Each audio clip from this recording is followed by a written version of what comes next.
ସେହି ଭୟଙ୍କର ଜୀବକୁ। ଇଏ ହେଉଛି ସେହି ଭୟଙ୍କର ଜୀବ ଯାହା ପାଇଁ ଧ୍ୱଂସ ହେବାକୁ ଯାଉଛି ପୁରା ପୃଥିବୀ, ଆଉ ପୃଥିବୀରୁ ସବୁଦିନ ପାଇଁ ଲୋପ ହେବାକୁ ଯାଉଛି ପୁରା ମାନବ ସମାଜ। ତେବେ ସମୁଦ୍ର ଭିତରେ ଭୟଙ୍କର ତାଣ୍ଡବ ଦେଖିବାକୁ ମିଳୁଥିବା ବେଳେ ସେହି ସାମୁଦ୍ରିକ ପ୍ରଳୟ ଏହି ବିଶାଳକାୟ ଜୀବ ପାଇଁ ହେବାକୁ ଯାଉଛି।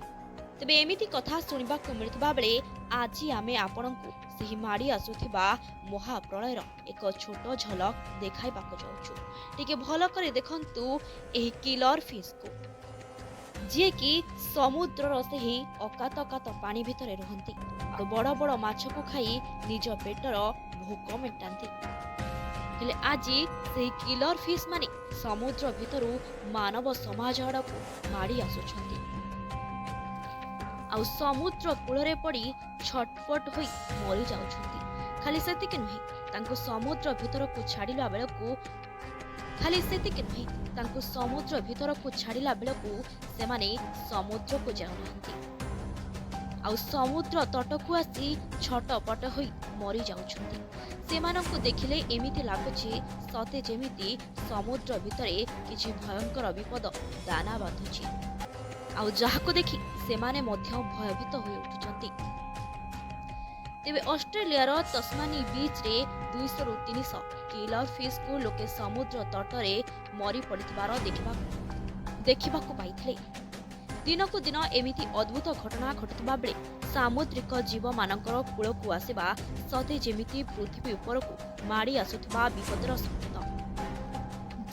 ଯେତିକି ସମୟ ବଢ଼ୁଛି ସେତିକି ବିପଦ ଭୟଙ୍କର ରୂପ ନେଉଛି। କିଏ କହୁଛି ପୃଥିବୀ ଧ୍ୱଂସ ହୋଇଯିବ, ତ ପୁଣି କିଏ କହୁଛି ମଣିଷ ଜାତି ପୁରା ଲୋପ ହୋଇଯିବ, ଯାହାକୁ ଶୁଣିଲା ବେଳକୁ ସତେ ଯେମିତି ପାଦ ତଳୁ ମାଟି ଖସି ଯାଉଛି। ତେବେ ପୃଥିବୀ ଉପରକୁ ମହାବିପଦ ମାଡ଼ି ଆସୁଛି ଲୋକେ କୁହାକୁହି ହେଉଥିବା ବେଳେ ସମୁଦ୍ର ଭିତରେ ଘଟୁଥିବା ଭୟଙ୍କର ଘଟଣା ସତେ ଯେମିତି ମହାପ୍ରଳୟର ଏକ ବଡ଼ ସଂକେତ ଦେଉଛି। ତେବେ ଏହାରି ଭିତରେ ସମୁଦ୍ରର ଶହ ଶହ କୋଷ ତଳେ ରହୁଥିବା ଜୀବକୁ ମଣିଷ ସମାଜ ସତେ ଯେମିତି ଦେଖି ଭୟଭୀତ ହୋଇପଡ଼ୁଛି। ତେବେ ସମୁଦ୍ର ଭିତରେ କ'ଣ ହେଉଛି କେହି କିଛି ବୁଝି ପାରୁନଥିବା ବେଳେ ବିଭିନ୍ନ ଦେଶରେ ରୂପା ପରି ଚକଚକ କରୁଥିବା ଏକ ବିରଳ ପ୍ରଜାତିର ମାଛକୁ ଦେଖିବାକୁ ମିଳୁଛି। ଏହାକୁ ଲୋକେ ପ୍ରଳୟଙ୍କାରୀ ମାଛ କହୁଥିବା ବେଳେ ଏହାର ନାଁ ହେଉଛି ଓରଫିସ୍ ବା ଡୁମ୍ ଫିସ୍, ଯିଏ ସମୁଦ୍ରର ବହୁତ ତଳେ ରହୁଥିବା ବେଳେ ଅଚାନକ ଏମିତି ତଟବର୍ତ୍ତୀ ହେବା ଚିନ୍ତାର କାରଣ ପାଲଟିଛି। ତେବେ ପୂର୍ବରୁ ଏହି ମାଛ ଯେବେ ଦେଖାଯାଇଛି ସମୁଦ୍ର ଭୟଙ୍କର ରୂପ ନେଇଥିବା ଦେଖିବାକୁ ମିଳୁଛି ଆଉ ମାନବ ସମାଜ ଖିନଭିନ ହୋଇଯାଇଛି। ଅନେକ ଥର ଏମିତି ହୋଇଥିବା ବେଳେ 2011ରେ ଜାପାନରେ ହୋଇଥିବା ସୁନାମି ପୂର୍ବରୁ ମଧ୍ୟ ଓରଫିସ୍କୁ ଜାପାନରେ ଦେଖିବାକୁ ମିଳିଥିଲା ଆଉ ତାପରେ ପୁରା ଜାପାନ କାଗଜ ଭଳି ଭାସି ଯାଇଥିଲା।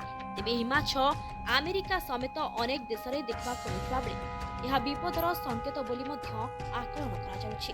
କିଛି ଲୋକେ ସମୁଦ୍ର ଭିତରେ ଥିବା ବାସୁକି ନାଗର ନିଦ ଭାଙ୍ଗିଥିବାରୁ ଏମିତି ସମୁଦ୍ରରେ ହଲଚଲ ହେବା କହୁଥିବା ବେଳେ ବୈଜ୍ଞାନିକମାନେ ମଧ୍ୟ ଏନେଇ କୌଣସି ପ୍ରକାରର ମତ ଦେଇନାହାନ୍ତି।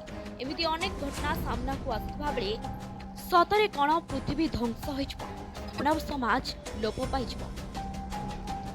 ଏମିତି ଅନେକ ପ୍ରଶ୍ନ ଲୋକଙ୍କ ମନରେ ଉଙ୍କି ମାରୁଥିବା ବେଳେ ସମୟ କହିବ ଭବିଷ୍ୟତରେ ଘଟିବାକୁ ଥିବା ପ୍ରଳୟର କାରଣ।